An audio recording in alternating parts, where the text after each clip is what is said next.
Reports now சொந்தங்களுக்கு வணக்கம். இன்று நம்முடன் இணைந்திருக்கும் சிறப்பு விருந்தினர் அரசியல் விமர்சகர் திரு தேவப்பிரியா அவர்கள். வணக்கம். வணக்கம் சார். சார், 5 மாநில தேர்தல் வாக்குப்பதிவு முடிஞ்சு அதுக்கான எக்ஸிட் போல் இன்னைக்கு வெளியாயிருக்கு. இதுல நம்ம ஃபர்ஸ்ட் மேற்கு வங்கத்தை பார்த்தலாம். மேற்கு வங்கத்துல 3 முறை ஆட்சி செய்த டிஎம்சி அவங்கள தோக்கடிச்சு பிஜேபி தான் இந்த வாட்டி ஆட்சிக்கு வரும் அப்படிங்கிற மாதிரி பிஜேபிக்கு சாதகமா எக்ஸிட் போல்ஸ் எல்லாம் வந்திருக்கு. இல்ல, அதாவது என்ன விஷயம்னு சொன்னால், எப்பொழுதுமே ஒரு ஆட்சி மக்களுக்கு நம்பகத்தன்மையோடு தொடர்ந்து 5 ஆண்டு தாண்டது பெரும்பாலும் இந்தியா ஃபுல்லா கஷ்டம். பிஜேபி கடந்த 2-3 தேர்தலாக குஜராத், மத்திய பிரதேஷ் தவிர மேற்கு வங்கமும் ஒரிசாவும் இதுக்கு மாற்று.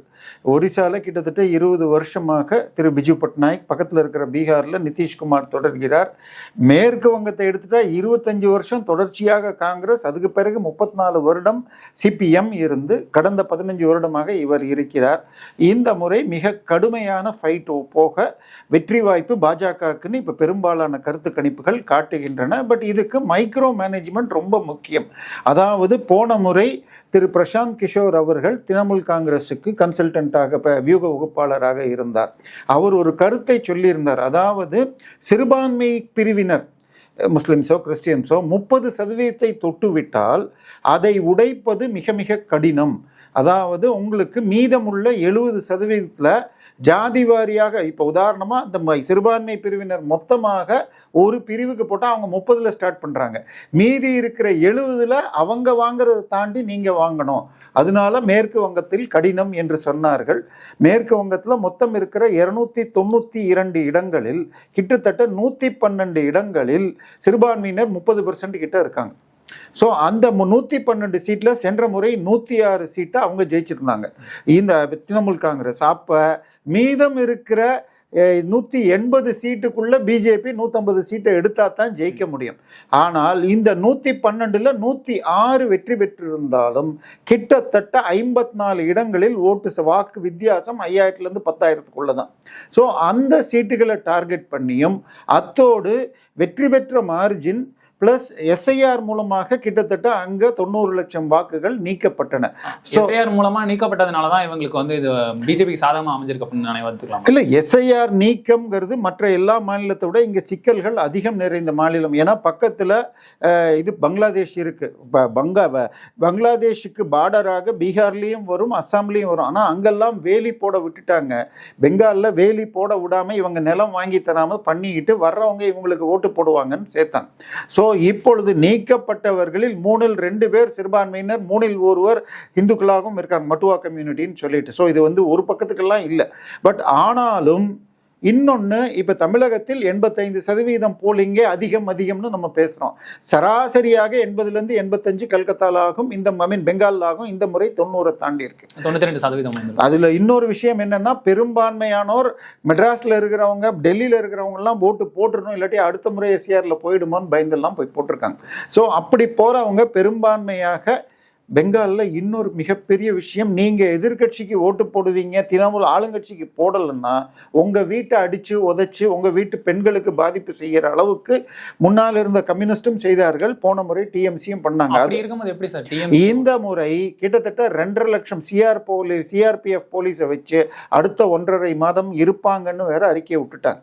ஸோ டிஜிபி, சீஃப் செக்ரட்டரி வரைக்கும் மாற்றி ஓரளவுக்கு கொண்டு வந்து இந்த ரிசல்ட் வந்ததுன்னு. ஆனாலும் பெரிய மெஜாரிட்டி எல்லாம் சொல்லலை.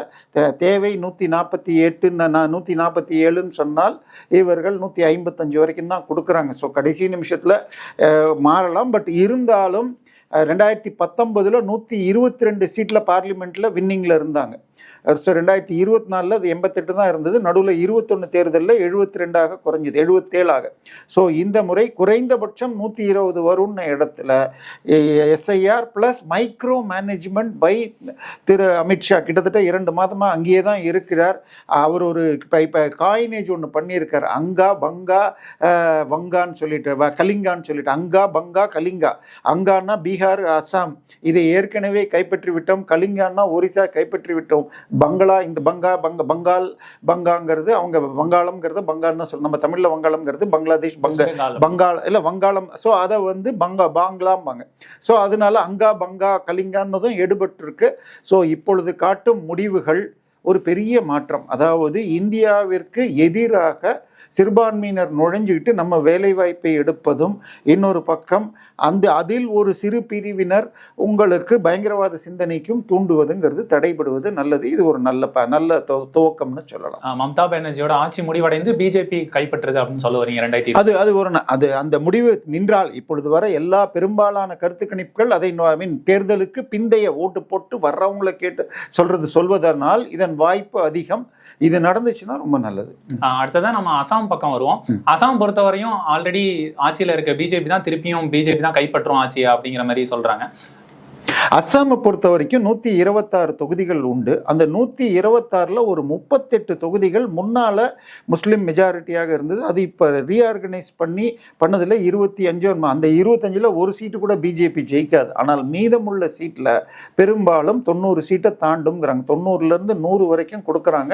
அதை தவிர பிஜேபியும் சில சிறு அதாவது அஸ்ஸாமில் வெளிநாட்டினர் நிறைய பேர் இருக்காங்கன்னு 1980களில் மிகப்பெரிய அளவில் போடோக்கான இது நடந்து மாணவர்களால் ஆரம்பிக்கப்பட்ட ஏஜிபிங்கிற கட்சி இருந்தது. அவர்களோடு கூட்டணி சேர்ந்திருக்காங்க. ஸோ இது எல்லாம் சேர்ந்து இந்த முறை அஸ்ஸாமை தொடர்ச்சி. இன்னொன்று, மக்களுக்கு ஒரு நம்பிக்கை, இந்த ஆட்சி தொடர்ந்தால் நமக்கு நல்லது நடக்கும் என்ற ஒரு நம்பிக்கையை கொடுத்து விட்டால் அவர்கள் தொடர்ந்து ஓட்டு போடுவாங்க. இன்னொன்று, இது 3 முறை தொடர்ந்து ஒரு ஸ்டேட்டை ஜெயிச்சிட்டா அந்த ஸ்டேட்டை காங்கிரஸ் பிடிச்சதே கிடையாது. அது ஆரம்பித்தது தமிழ்நாட்டில் 1967 இன்னைக்கு வரைக்கும் பிடிக்கல. குஜராத், மகாராஷ்டிரா, மத்திய பிரதேஷ்னு போகுது. அஸ்ஸாமும் அதில் சேர்கிறது. ஆனா அதுக்கு ஒரு மாற்றாக பிஜேபி 3 முறை ஆல்ரெடி டிஎம்சி பிடிச்ச இல்லை, அதுதான் அதை பிடிக்கிறாங்க. அதை பிடிச்சிட்டாங்கன்னா அதை தொடர்ந்து முன்னேற்றத்தை காட்டணும் சார். இன்னைக்கு வெஸ்ட் பெங்கால்ங்கிறது 1947 இந்தியாவுடைய மரைன் கேபிட்டல். அவங்களுக்கு அன்னைக்கு படை தான் கப்பல் படை தான் முக்கியம். இங்கேருந்து ஏற்றுமதிக்கும். அப்படி இந்தியாவில் கார் கம்பெனிகளில் நம்பர் 1 கார் கம்பெனி அம்பாசிடராக தான் இருந்தது அந்த காலத்தில். அதனால அப்படி தொழிலில் முன்னேறி இருந்த ஒரு மாநிலத்தை ஒரு பக்கம் கம்யூனிஸ்டும் அடுத்ததும் டிஎம்சியும் இது குலைச்சு அங்கே நம்ம நேனோ கார்னு சொல்லிட்டு கார் பண்ணுற டாடா கம்பெனியை அங்கேருந்து விரட்டி குஜராத்துக்கு அனுப்பிச்சாங்க. இன்னைக்கு வரைக்கும் அது சால்வ் ஆகலை. எனவே பிஜேபி அங்கே ஆட்சி கிடைத்தால் அங்கும் முன்னேற்றம் நடக்கும். அவர்களுடைய வளர்ச்சி ஒரு காலகட்டத்தில் இந்தியாவுடைய மொத்த ஜிடிபியில் 10% இருந்தவர்கள் இன்னைக்கு 4% குறைஞ்சிருக்காங்க. அவர்கள் முன்னேற்றம் நல்லா ஆகும். இதை தொடர்ந்து நம்ம கேரளாவோட எலெக்ஷன் போலுக்கு வருவோம். இது கேரளாவில் உள்ள எக்ஸிட் போல் பார்த்தோம்னா 2016 இது வரைக்கும் ஆட்சியில் இருந்த எல்டிஎஃப் அவங்களுக்கு எதிராக வந்திருக்கு. இந்த வாட்டி ஆட்சி மாற்றம் நடைபெறும் அப்படிங்கிற மாதிரி தெரிவிச்சிருக்காங்க. யூடிஎஃப் தான் அதிக இடங்களை பிடிக்கும் அப்படிங்கிற மாதிரி எக்ஸிட் போல்லாம் வந்துகிட்டு இருக்கு. இல்லை, அதாவது கேரளாவை பொறுத்த வரைக்கும் 1951 2021 வரைக்கும் ஒரு முறை கூட எந்த ஒரு ஆட்சியும் திருப்பி வந்ததில்லை. முதல் முறையாக 2021 எல்டிஎஃப் மீண்டும் பிடித்தது. இதுக்கு மிக முக்கியமான காரணம், அங்கே பிஜேபி 3வது ஃபோர்ஸாக ஒரு 10% தாண்டி ஓட்டு எடுக்கிறாங்க. 10% எடுக்கிறப்போ இங்கேருந்து சில ஏரியாக்களில் எல்டிஎஃப்லேருந்து எடுக்கிறாங்க, சில ஏரியாவில் யூடிஎஃப்லேருந்து எடுக்கிறாங்க. உதாரணமாக யூடிஎஃப் உடைய பலம் மலப்புரம், கோட்டை, இங்கே பகுதிகளில் அதிகம். எல்டிஎஃப் பொறுத்த வரைக்கும் கிறிஸ்தவர்களோடு ஒரு பக்கம் சண்டை போடுவாங்க. இது மாதிரி எல்லாம் அவங்க. ஆனால் 2 பக்கமும் கிறிஸ்தவ கட்சி இருக்கும் இந்த கட்சி. ஏன்னா அங்கே 100க்கு 52% மக்கள் சிறுபான்மையினர். ஒரு சில மாவட்டங்களில் முஸ்லிம்கள் அதிகம், மலப்புரம், கோழிக்கோடு, வயநாடு இதெல்லாம். அதே முஸ்லிம்கள் எர்ணாகுளம், கோட்டயம், கொல்லம் இங்கெல்லாம் அதிகம். ஸோ இந்த டெமோகிராஃபி இருக்கிறதுனால பிஜேபி இந்த முறை போன முறை 11 வாங்கினது, இந்த முறை 14 போகிறாங்க. பட் 24ல் 19 வரைக்கும் போனாங்க பார்லிமெண்ட் எலெக்ஷன்ஸில். பட் இந்த முறை பிஜேபி 14 வருகிறது. 0 to 4 சொல்றாங்க. இவர்கள் 140க்கு 90க்கு தொடுவார்கள் என்று இது பண்ணுது. போல் ஆஃப் போர்ஸ்ல 80 வருகிறது. இது எதிர்பார்க்கப்பட்ட முடிவு தான். இன்னொன்று, இடதுசாரிகளை எடுத்துக்கொண்டால் ஆட்சியில் இல்லைன்னா அது வெறும் போட்ட பலூன். மேற்கு வங்காளத்தில் 34 வருஷம் ஆட்சி செய்த அதுக்கு முன்னாடி 25 வருஷம் ஆட்சி செய்த காங்கிரஸ் 2 பேரும் கூட்டணி சேர்ந்து போன தேர்தலில் வாங்கினது முட்டை. ஸோ ஆட்சியில் இல்லைன்னா இவங்க டிவி சேனலில் வந்து டிபேட் செய்யறதை தாண்டி ஃபீல்டில் போய் வேலை செய்ய மாட்டாங்க. ஸோ மக்கள் வரி பணத்தை கொள்ளையடித்து ஆளும் கம்யூனிஸ்டுக்கு கடைசி ஆட்சியும் போகிறதுன்னா அது பலூன் உடைந்து போய் சிதறுவது இந்தியாவிற்கு நல்லது. கேரளத்திலையுமே வந்து காங்கிரஸ் தான் திருப்பி ஒரே ஒரு இதில் தான் இருக்கு. முன்னால பெங்கால், திரிபுரா மற்றும் இங்கே இருந்தது இடதுசாரிகள், இப்பொழுது ஒரு ஸ்டேட் கூட இல்லாமல் ஆயிடும். கேரளாவில் இந்த ரிசல்ட் ஹோல்ட் ஆச்சுன்னா, இந்த தேர்தலுக்கு பிந்தைய கருத்து கணிப்பு எக்ஸிட் போல் சரியாக இருந்தால் இந்தியாவில் கம்யூனிஸ்டுகள் எங்கேயுமே இல்லாமல் முட்டை ஆயிருப்பாங்க. இதை தொடர்ந்து புதுச்சேரிக்கு வருவோம். புதுச்சேரியை பொறுத்தவரையும் என்டிஏ கூட்டணி தான் திருப்பியும் ஆட்சி அமைக்கும் அப்படிங்கிற மாதிரி எக்ஸிட் போல். இல்ல, புதுச்சேரி தமிழ்நாடு எக்ஸிட் போல்ல எனக்கு கொஞ்சம் சிக்கல்கள் இருக்கு. புதுச்சேரியை பொறுத்த வரைக்கும் எல்லாம் என்டிஏ வருங்கிறதுல சிக்கல் இல்லை. ஆனால் அங்கேயே 2லேருந்து 4 சீட்டு தாவேகா, அதர்ஸ் 1லேருந்து 4ன்னுலாம் சொல்றாங்க. அந்த அளவுக்கு 1லேருந்து 4 அதர்ஸ்ல இதுவாக இருந்தால், யானாமாக இருந்தால், மாஹே இருந்ததுன்னா அங்கே வந்து அது பாண்டிச்சேரின்னு சொன்னால் கூட யானாம்ங்கிறது காக்கிநாடா பக்கத்தில் இருக்குது, ஆந்திராவுக்கு நடுவில். இது வந்து மாஹேங்கிறது கேரளா நடுவில் இருக்குது. பட் தாவேகால ஒரு முன்னாள் இப்போ தற்போதைய அமைச்சர் 2-3 முன்னாள் எம்எல்ஏக்கள் சேர்ந்திருக்காங்க. ஒரு அமைச்சர் ஏதோ சேர்ந்திருக்காருன்னு நினைக்கிறேன். அவர்கள் வெற்றி பெறுவாருங்கிறது கூட எனக்கு டவுட் இருக்கு. ஸோ என்டிஏ ஆட்சிங்கிறத ஏற்றுக்கலாம். மற்றபடி இவை எந்த அளவுக்கு எக்ஸிட் போல ஏற்றுக்க முடியுங்கிறதுல எனக்கு தாவேகா சீட்டு வாங்குற அளவுக்கு வாங்குமா? 20% தாண்டி 30%, ஐ மீன் ஒரு சில இந்த சீட்டு எடுக்கணும்னா 3 பேர் நின்று ஆளுக்கு 30ன்னு பிரிக்கிறாங்கன்னு வச்சுக்கிட்டா தான் தாண்ட முடியும். 4வது ஆள் 10% எடுத்துக்கு போகிறதா இது நாம் தமிழர் சுயேட்சைகள்னு எடுத்துக்கிட்டிங்கன்னா 3 பேரும் ஈக்குவலாக பிரிக்கணும். ஏன்னா நம்ம பாராளுமன்ற தேர்தலில் 2024 44% தான் வாங்கினாங்க. ஆனால் இவங்க 2 பேரையும் கூட்டா 44%, கிட்டத்தட்ட 43 வந்துச்சு. ஸோ இவங்க தனியாக நின்னதுனால திமுக ஜெயிச்சுது.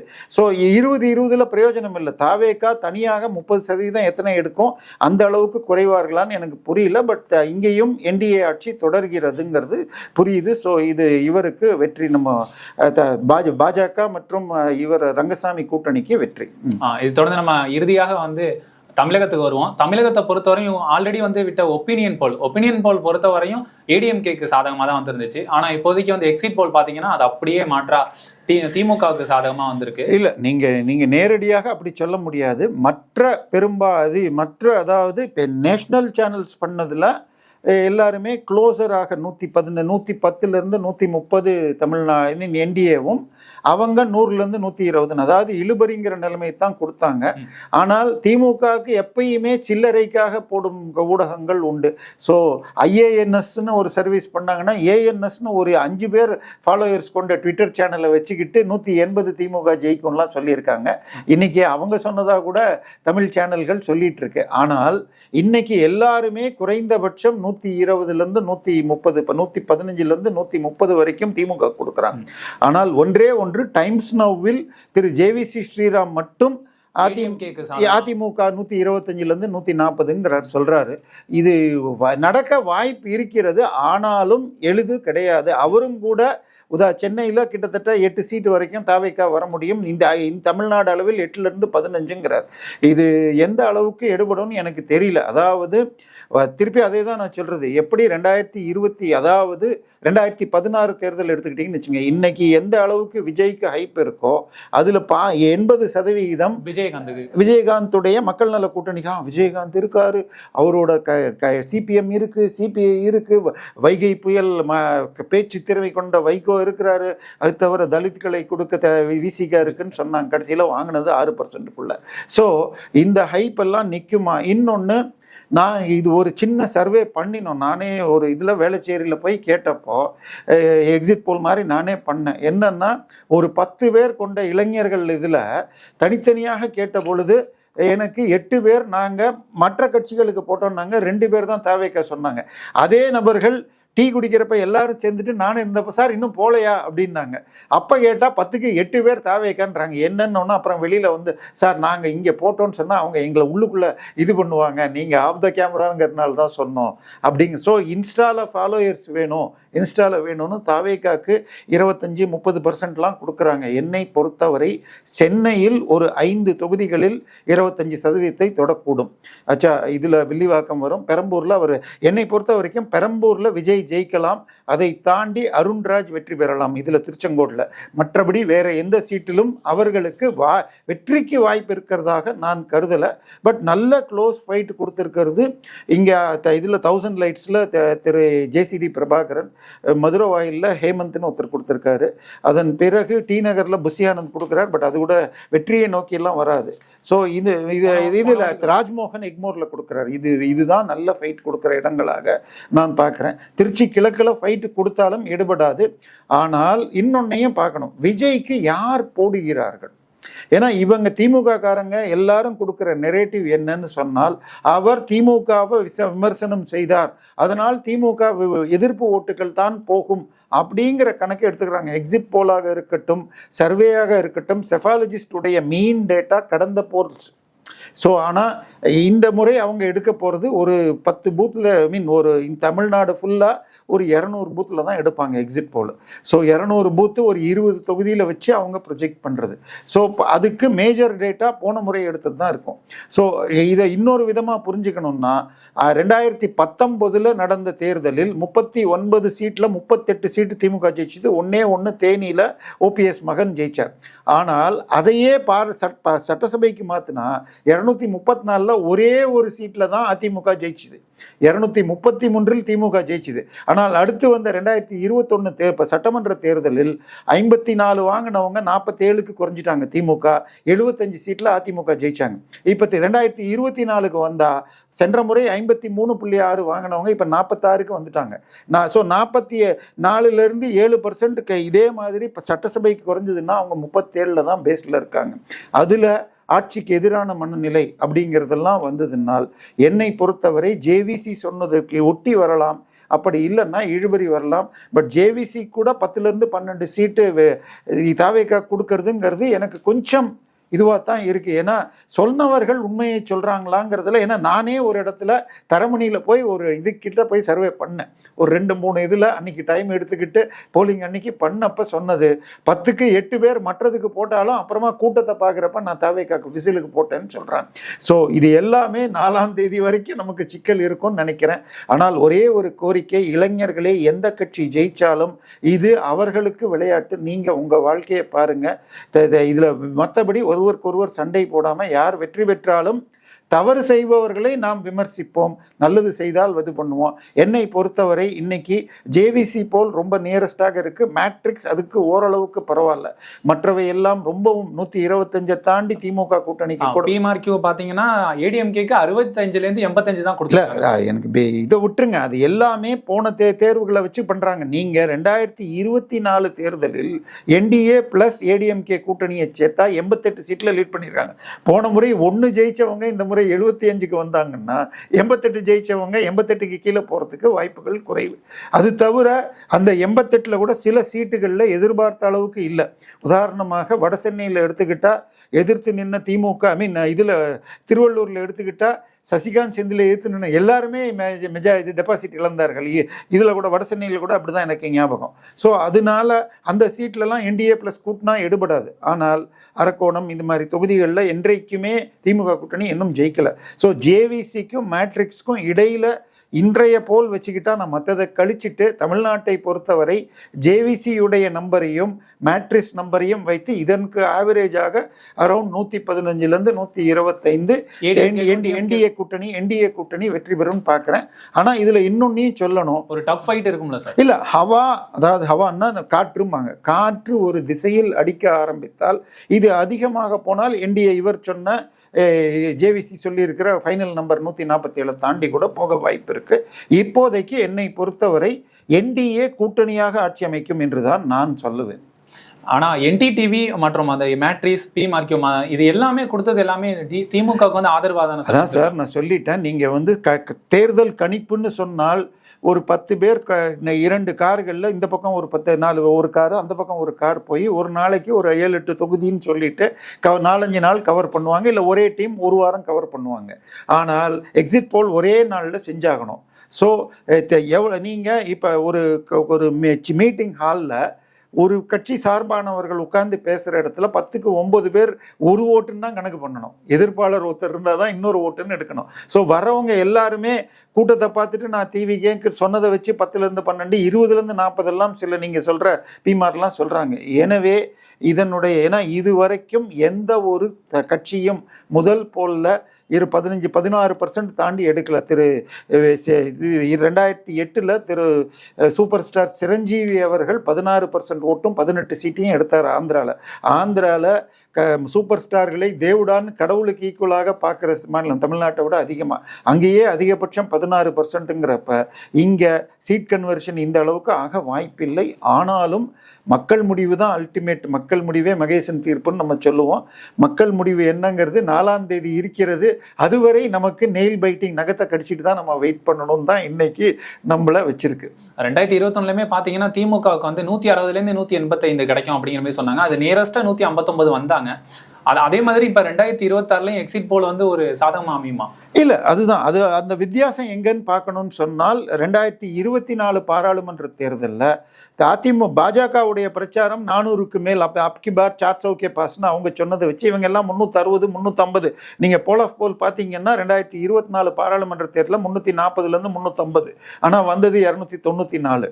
ஸோ கிட்டத்தட்ட 20% குறைஞ்சது. இப்ப நீங்க சொல்ற 120லேருந்து 132 கொடுத்துருக்காங்க அப்படின்னு சொன்னால் அப்போ வந்து நீங்க அதுல 125லேருந்து 20% குறைச்சா 90-95 வந்து நிக்குது. ஸோ எல்லாமே வெயிட். நம்மளுடைய தேடல் அல்லது நம்மளுடைய ஆவலை திணிக்கக்கூடியது 4ஆம் தேதி 11 மணிக்கு தான் கரெக்டான. 4ஆம் தேதி 8 மணிக்கு என்ன 9-9:15 வரைக்கும் தபால் ஓட்டுக்கள் தான் வரும். அதன் பிறகாக 10 மணி வாக்கில் ஒரு ட்ரெண்டும் 10-11 மணிக்கு கிளீனாக இருக்கும். பட் நம்ம 8 மணிக்கே நேயர்களே ரிப்போர்ட்ஸ் நவ் 7 மணிலிருந்தே காட்டும். 8 மணிக்கு நானும் நேரில் வருவோம். அன்றைக்கு நேர்மையான தெளிவு கிடைக்கும். எல்லோரும் சப்ஸ்கிரைப் செய்து தொடர்ந்து ஆதரவு கொடுங்கள். எங்களோட இணைந்து பல்வேறு கருத்துக்களை பகிர்ந்ததற்கு நன்றி சார்.